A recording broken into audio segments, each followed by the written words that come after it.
Supreme Court just struck down most tariffs, but copper tariffs survived because this administration declared copper a national security threat. Then watch what the administration did. Last July, the Commerce Department found that copper imports threatened to impair national security. In August, there was a 50% tariff imposed on copper imports to reduce dependency. Today, the Supreme Court struck down most tariffs, but copper tariffs survived under Section 232, and the tariffs could go higher. Same administration also financed 100,000 tons of copper coming from the Democratic Republic of Congo, a country that I first visited in 1974 and I worked in for 15 years. Jacobin is the state company that the deal was done with. Auditors also found that $414 million never reached the national treasury of the Democratic Republic of Congo, all to say that governance is weak and corruption is strong in the Democratic Republic of Congo. Unfortunately,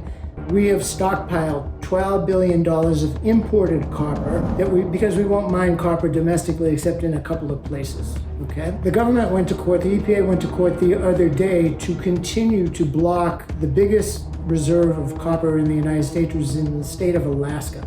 It's called the Pebble Mine. It's 230 miles from the Bristol Bay salmon fishery, which is one of the world's most important salmon fishery. For the last 20 years, any kind of mining activity in Pebble has been blocked by the EPA, a combination of the Obama administration, Biden administration, and now, intriguingly, the Trump administration also. There also is a lot of rhenium for F-35 jets in the Pebble Mine. There's gold, there's silver. It's a major mine. But putting that aside, copper is what we're talking about today. So the EPA veto continues to exist, to prevail at Pebble because of the salmon fishery 230 miles away from the Pebble Mine. The question is, can a mitigation plan that the U.S. Army Corps of Engineers thought could be viable, can that in fact work or not? Here we are in a situation where it's possible to come up with a mitigation plan to reduce the risk to very acceptable levels. Currently, there's a price trap. 50% of the tariff makes imported copper expensive. There's no domestic alternative.